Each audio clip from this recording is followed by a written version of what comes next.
This conference will now be recorded. Hey everybody, this is Dr. Doug Smith. It is Wednesday at 2:30, so it is time for our Monday through Thursday 2:30 podcast. This is a podcast where you will hear the science about what actually happened to people during the opioid crisis, and not just the science. We take a hard look at the bureaucracies also. I in the book I refer to them as the imperialistic bureaucracies. And this is DEA, HHS, FDA. CDC doesn't really count. They're just too incompetent to even bother with. So the main three are HHS, FDA, and DEA. And yesterday we were looking at a request from HHS to the DEA to make buprenorphine harder to get. Okay, back from 2000. That's what that was. That was a request from HHS, Health and Human Services, to the DEA to make buprenorphine harder to get. And a number of questions come up immediately. Okay, number one, who is HHS to be requesting or determining or even to have a input into what schedule a medication is? Who's HHS to why would they care? Why should they care? Why would they be involved? Why should they be involved? They're HHS. Okay, they should not be involved in the scheduling process of a controlled substance. Okay, but as you saw yesterday, it was HHS that requested the rescheduling. Okay, this rescheduling was not requested by hospitals. It wasn't requested by physicians. It wasn't requested by Congress. It wasn't requested by the DEA. It was requested by HHS. Okay, and it raises the question: why would HHS care? And we were just going into the opioid crisis. Okay, this is back in 2000. We were just going into the opioid crisis. Why in the world would you want to make buprenorphine more difficult to get? It was a Schedule 5, okay, which is the equivalent of some cough syrups. Okay, Schedule 5, you got to be seen twice a year by your provider, and you can have 5 refills. Okay, it's almost like being unscheduled. It would have made buprenorphine so easy for people to get. But they scheduled the hearing. They set the hearing to turn buprenorphine from a Schedule 5, which is very easy to get, into a Schedule 3, which is hard to get. And as we'll see tomorrow, as soon as the hearing started, they blindsided everybody with a request to make buprenorphine a Schedule 2, a Schedule 2. Now, most people would never understand why that is of significance. So let me walk you through it. Okay, what HHS did was pretty brilliant. Okay, they got Congress to pass a law that said, well, we'll let offices prescribe up to a Schedule 3 to treat opioid addiction, up to a Schedule 3. Now, and then they turned around and said to DEA, hey, we want to set a hearing to schedule buprenorphine for a Schedule 3. Schedule 3. Okay, then the offices can use it. And then they go into the hearing and they go, no, we want buprenorphine to be a Schedule 2. Okay, we want buprenorphine to be a Schedule 2.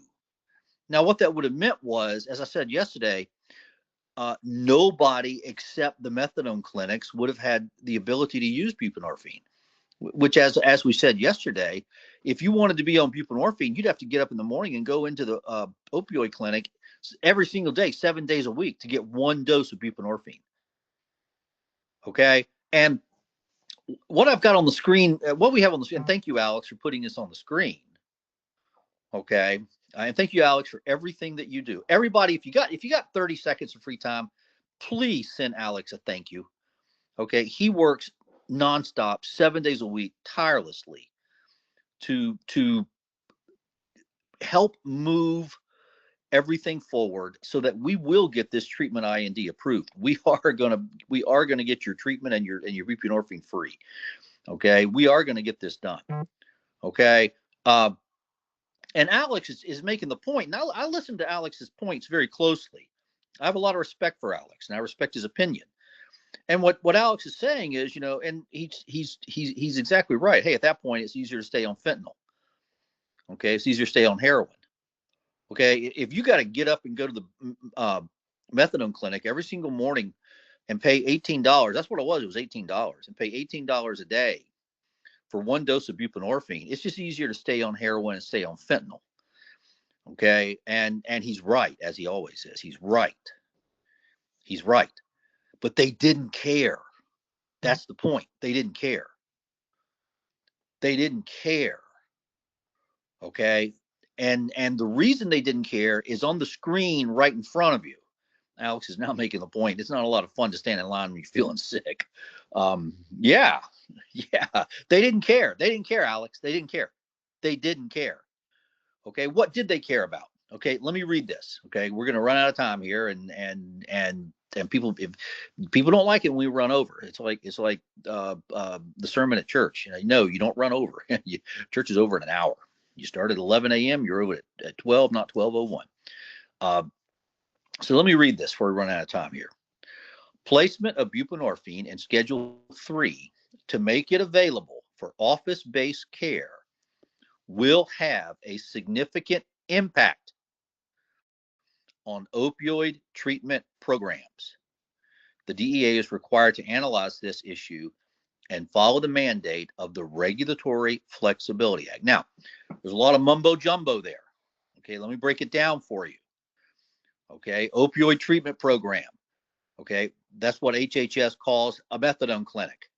So let me reread that sentence, but with using the words methadone clinic. Placement of buprenorphine in Schedule 3 to make it available for office-based care will have a significant impact on the methadone clinics. Okay, that's what HHS cares about. Okay, methadone clinics, in case you don't know this, they're cash cows. They print money. They make a lot of money. And somebody's worried about buprenorphine being a threat to that money. So let's read the next sentence. The DEA is required to analyze this issue and follow the mandate of the Regulatory Flexibility Act. Now, you wouldn't know this, you can look it up, but the Regulatory Flexibility Act is an act that protects small businesses. So that's what they're saying here. They're admitting it's about money. It's right there in front of you. Okay, if you don't think HHS tried to reschedule buprenorphine, tried to make buprenorphine harder for you to get because of money, then read this again. It's right there in front of you. Okay, that's what we do here. That's what this podcast is about. That's what Alex and I do. We put this in front of you. Okay, we find the truth, we bird dog it down, we try to simplify it, and we put it in front of you. That's who and what we are. That's what we do. And what you're looking at right here in front of you. And by the way, this is from the Federal Register. Okay, this comes and you can look at the video, the podcast from yesterday, and you can Google that and go straight to the Federal Register. Okay, you can probably cut and paste what's on the screen right there and put it in Google, and it'll probably take you to the Federal Register also. Okay, you don't have to trust us. We're not asking you to trust us. Okay, we're just asking you to pay attention. So if you want to, if you think buprenorphine is hard to get, okay, and it is hard to get, and you want to know why it's hard to get, okay, it was made as hard as possible to get to protect the methadone clinics. In fact, the methadone clinics, as you can see, tried to get a monopoly on it. So we will hold here for today. By the way, I didn't mention this yesterday, I don't think. The lawyer is very excited about getting organized and moving forward with the mass tort lawsuits. In fact, Alex and I got some work to do. She wants me to put together some mock-ups of what a case could look like, which is exactly what I was hoping. Now, at any point, she could change her mind. We're going up against some really big companies here. Johnson & Johnson heads of the list. But so far, she hadn't backed away at all, and I love that. I love people that are brave, and we got to hold these companies accountable. Okay, so let's hold here for today, and we'll pick up here tomorrow. I might even go a little bit further with this HHS thing tomorrow, because this just really gets under my skin, and it's a big part of what's in the book. This is the type of stuff that's in the book, and I should finish. Yeah, I thought I'd have it done by now. I think I said I'd try to have chapter 7 over to Alex by today, and here I am today saying I hope to have chapter 7 over to Alex by tomorrow. But I do I do hope to get it over to Alex by tomorrow. Everybody have a great day. We'll see you back here tomorrow. Don't forget to like and subscribe us. Don't forget to post this podcast on your social media, everybody else's social media. Let's get the word out there. Alex, thank you for everything that you do. Everybody have a great day. We will see you tomorrow. Thanks. Bye-bye.